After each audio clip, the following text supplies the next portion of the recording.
at me. I'm as helpless as a kidnapper tree, and I'm clinging to a cloud I can't understand. I get misty holding your hand. Walk my way, and 1,000 violins begin to play. I might hear the sound of your hello, that music I hear. I get misty the moment you're near. You can say that you're leading me on, but it's just what I want you to do. Don't you notice how hopelessly I'm lost? That's why I'm following you on my own. When I wander through this wonderland alone, never knowing my right foot from my left, my hat from my glove, I'm too misty and too much in love.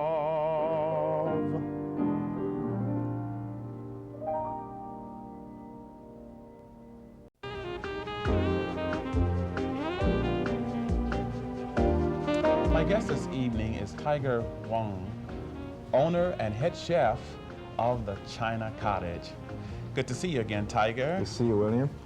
Now, China Cottage has been in existence for how many years? We started since 1987. 1987. Yes.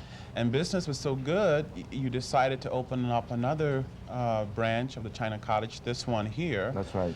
And so might I ask that if business continues to be pretty good, that you're going to continue to add another branch to this area? Well, we will try the best we can to open as many as possible, but it's sometimes, you know, it requires a lot of, dedicated people to help to do that. Do you find in restaurants it's pretty hard in finding dedicated people?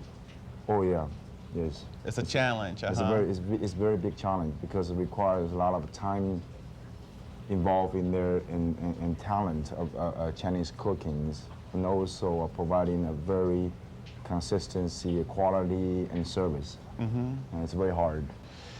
You're from Taiwan. What made you decide to come to America? A challenge. A challenge? Yeah.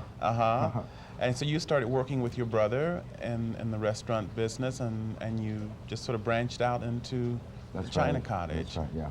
When people dine out nowadays, what are they looking for, you think? You think they're looking for entertainment, just good food, or a combination of both? What would I you think say? it's a combination of both. Combination of both. Yeah. You want to have a good food, but yet you also want to have a very nice atmosphere so they can really enjoy it and spend some time in the restaurants. So the atmosphere plays an important part in the success of a restaurant then?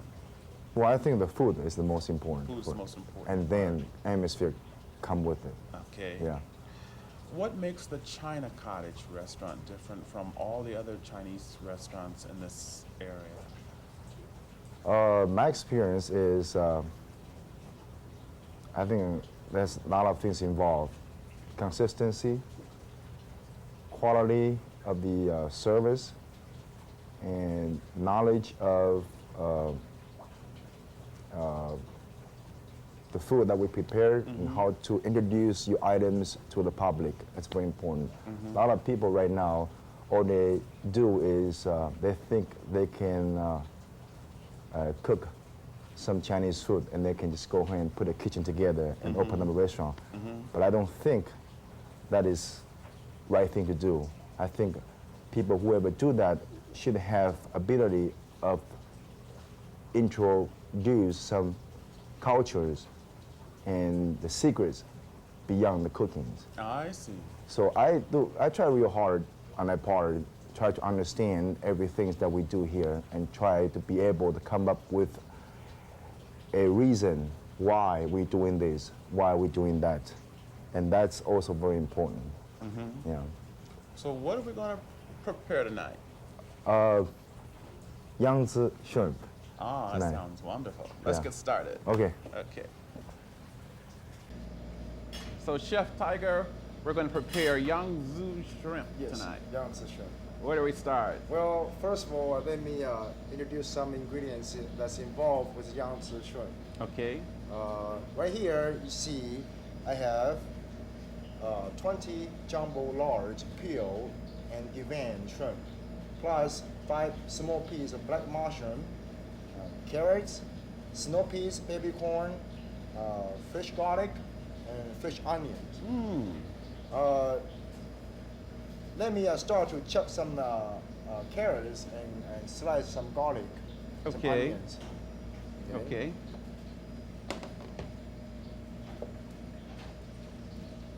Now, when you were growing up as a little boy, did you want to be a chef? Well, when I was little, I don't know anything about it, but I always like to eat. That's something I know for sure. Yeah.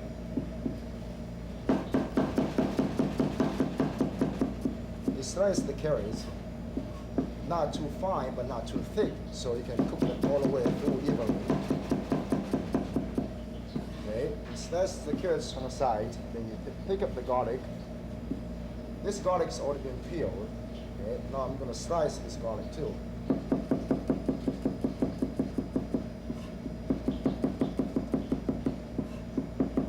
So the garlic gives it sort of like a seasoning? Sort of? Yes.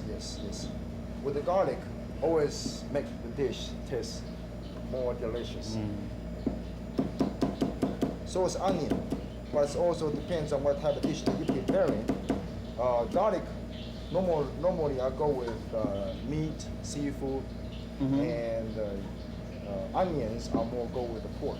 I see. Yeah, but you also can do a combination. Depends on your preference, and how you want your flavor to taste like. So now, what is the next step? Well, next step is we have to marinate our shrimp so we can deep fry them. So this is my turn to get my hands involved in something here. So you want to try it? Yeah. Okay. Now let's get the pan right here. Okay. So let me pick up these mushrooms so you can. Now, what I want you to do is I want you to put the shrimp, pick up the shrimp and put it back in this pan, please. Okay. All of the shrimp. Yeah, all of the shrimp. Help you.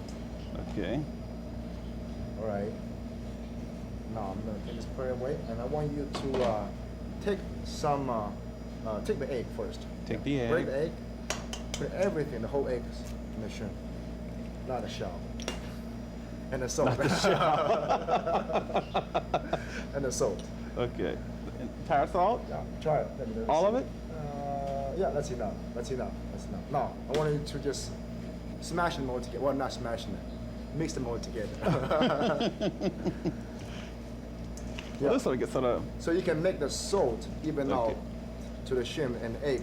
Okay. Evenly cover up the shrimp. Okay. Now, that's pretty good. But now, I want you to pick some cornstarch right here. Okay. Put in there. How much do you put in? Oh, that's good enough. If it's not enough, we can always add later. Okay. I want you to mix them up too. Oh, we need a little bit more. We want the shrimp look kind of dry, but not wet. Okay. So we need more cornstarch in there. A little bit more. Now we mix them again. So it's kind of like a batter on the shrimp. Yeah. Before we can fry. Yeah, that's pretty good. Now, Okay. I'm gonna pick up the shrimp out of the pot and we're gonna lay on the plate so we can deep fry them later. I see. Okay. All right, this.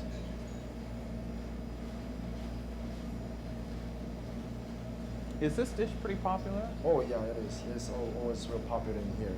Why? Because the combination of everything and it's look real colorful. You can see carrot, It is the colorful. green, black, and the shrimp. Shrimp is always a popular item for majority of the peoples.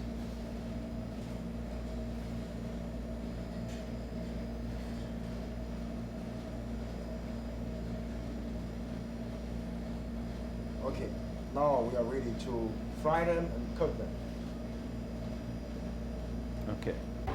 So now it's cooking time, huh? Yeah, well, let me start from the deep fried shrimp first. Okay. Before we do that, we have to heat the wok first to a certain temperature before we can put oil in there. Otherwise, all shrimp will stick on the pot, in the pans. Yeah. I see. Yeah. Now we can try a little bit. See if it start to create smoke. That means the wok is ready to cook. now we can start to put more oil in there. And this step is always very important when you deep fry a shrimp. If you don't watch very carefully, you'll end up with the shrimp stick on the pan and never can get them off or burn the shrimp. It's important to have plenty of oil. That's right, yeah. And oil had to be heat to a certain degree, temperature degree. Why is that? Well, because we want to fry the shrimp. We are not cooking the shrimp. Okay. So we want to make sure the outside is crispy but inside is still tender. I see. If we use warm oil, by the time we cook through, outside is still soft. I see. It will take too long to cook. This way right here we have hot, crispy outside, tender inside. Okay. Let me try here first. See, this is still not ready yet. If I put the shrimp in there and start to see bubbles, that means we are ready to fry. So you're gonna have to wait probably 30 seconds. See where you see that bubbling? That means the temperatures are hot enough to fry the shrimp. I see. So in this case, your shrimp will look real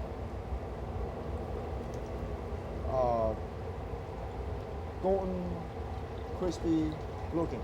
Okay. Yeah. Now, how long do you leave the What? shrimp in the oil? Well, it depends on how large your shrimp is. It looks likely this shrimp will probably need about 20 to 30 seconds before you cook all the way through.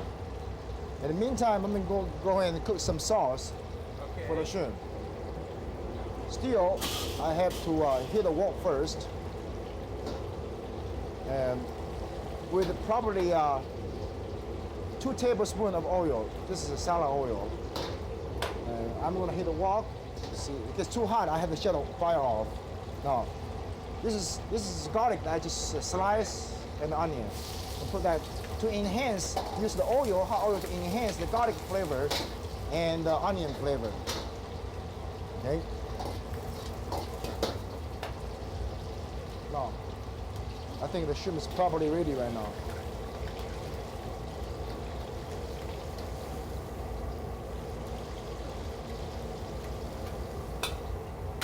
Now the shrimp is ready. You can see, they look crispy and brown.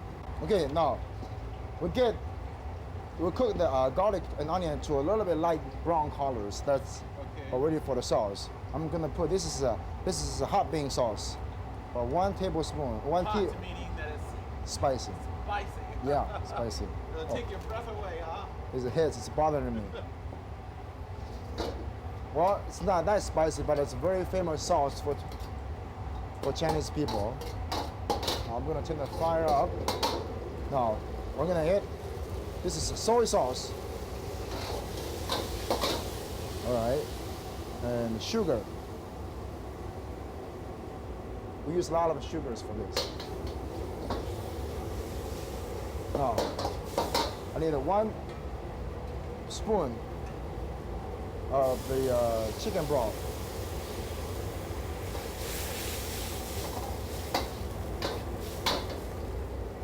I need vinegar, Chinese vinegar. This much of the Chinese vinegar. I need Chinese cooking wine. This much of the cooking wine. Oh, I need a cornstarch to get it things finished. But before that, I'm going to put all the vegetables back in there and cook it for about 5 seconds. Now let's get a clean plate here. Put a shrimp back on the plate.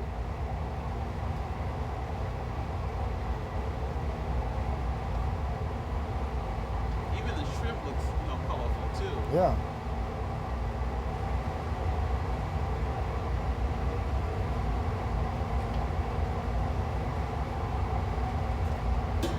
This really looks like a meal in itself.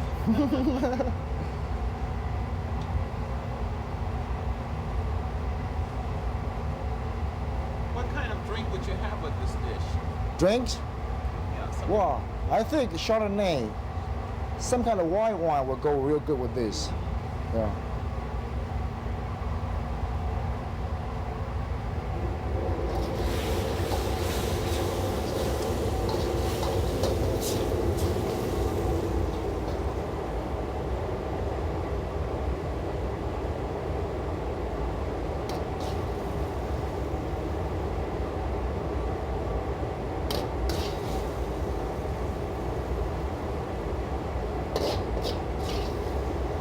Now, I'm gonna put some more hopping sauce here, just in case if someone wants more spicier on this dish.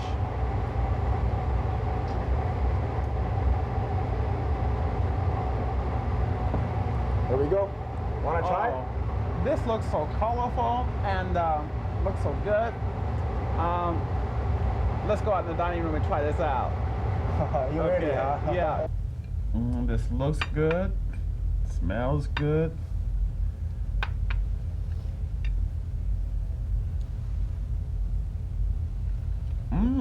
And tastes good too. It's very good. In fact, it's luscious. A bit too spicy? No, it's just fine. Good. It's delicious. You want to give us, talking about it being spicy, I'm beginning to get the effects of it now. Excuse me. Is there anything else you'd like for us to know about the China Cottage? I think you know pretty much enough. I want to say earlier, we were talking, Tiger and I were talking, and he mentioned that he's looking for a young lady, huh? Oh, no. No. I was just kidding. I was just kidding. You were kidding, okay. We'll be back in a moment with pianist Stephen Chu. Stay with us.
My special guest tonight is Centerville's Mayor Shirley Hines. Thank you so much for coming on the show tonight. I know you got a full schedule always, and you're on the go all the time, but I sure appreciate your coming to be with us tonight. Well, I appreciate your asking me.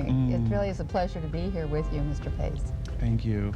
You know, everyone's always talking about the traffic in Yes, Centerville. tell me about it. What can be done to solve some of the traffic problems, or what is being done? Well, I think we're doing our best. In fact, this past summer, I think I could almost entitle it the year of the orange barrel. And I did ask a lot of our residents for quite a bit of patience. we had quite a bit of street construction over the over the summer. Route 48 was completely redone, you know, by the state of Ohio. In addition, we had a lot of preliminaries there with curbs and gutters and things of that sort that had to be done. In addition, we have initiated the extension of Clio Road. If you recall, Clio Road dead ends into Bigger Road. Well, that was a long-planned road, and we are extending that now to Wilmington Pike. And we expect that to be finished by the end of the summer or the fall at this point.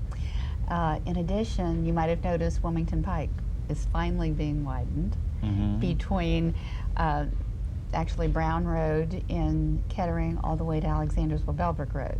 So those are kind of major improvements we've been making. In addition, we've done a lot on our neighborhood streets and roads. So as of last night, when I asked the city manager for his report at our meeting, all of the neighborhood streets and roads are completed, and also the major roads that people travel on. Now, of course, Wilmington Pike is not done as yet, and Clio Road is not being traveled on as yet because it still is being completed. But we've been trying to do a lot of this during the past year, so I'm hoping that the orange barrels will not be getting into people's ways as much as they had during the past summer. Wonderful. Centerville is known as one of the most efficiently managed municipalities in this region. What do you attribute that to? Well, I attribute it, I guess, to twofold. I attribute it to a wonderful city manager and administration for the city. As you know, Centerville is a council city manager form of government, and in that the council hires the city manager in turn hires the department heads and also the employees. However, on the other hand, we have an exceptional council. The people on our city council bring a tremendous amount of background and expertise to the job. And as you know, we do not hire anybody except the city manager, but we do set the priorities. We do plan the budget. We do plan for the future as well as just the present. So I guess I would attribute it to a combination of those two forces, and we've been very fortunate to have excellent employees also within the city. I mentioned briefly about the city manager. Our current city manager is Greg Horn, and he's been with us just a little over a year. But our previous city manager was Darrell Kenning, and he was with us about 17 years before he retired a little over a year ago. So really, with the presence of both of those two gentlemen coordinating and managing the city, I think that has gone a long way toward Centerville being a very well-managed community. What steps are you taking to preserve the historic homes and historic business districts in Centerville? Well, we started something many years ago as far as our historic district is concerned, and we initiated the Architectural Preservation District. We have also a Board of Architectural Review. This is for the section in the heart of town. And if someone wants to redo a building or build a new building, certain criteria must be exercised. Now, we can't go in and tell someone who has had a building for quite a few years to tear it down or to change it immediately. But when they come in for an improvement, then certain criteria must be exercised. I feel very strongly about the Architectural Preservation District because I consider that to be the core of our history in Centerville. And one of the things that I think is important, not only for Centerville, I suppose, but for almost any community, is not to do away with your past, but to build on it, and also to have a balance between your historic district, which would kind of be almost like the cornerstone of the city, but yet you still have development in progress in many other areas of the city, whether it's for economic development or new home construction or things of that sort. I think it's so important to maintain that balance because, as you know, we talked about streets and highways before. Suddenly, I shouldn't say suddenly, but during the last 10 years, Centerville has been almost surrounded by prime roadways and highways, ribbons of highways, and it's important to maintain that core of history, I believe, within the city. Wonderful. I want to thank you so much for coming on the show tonight and for being here. And I have gift for you. Dinner for two to the China Cottage. Well, thank you so much, Mr. Pace. Thank you But very this certainly much. is not necessary. I've really enjoyed talking with you here at the China Cottage, and it's been one of my, very favorite places to come also. Thank you very much for being with us. Okay, thank you for having me. Thank you. And I'll be back in a moment to sing one of my favorite songs, Moon River. Stay with us.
Good night, everybody. I'll see you next week. Take care. Bye-bye.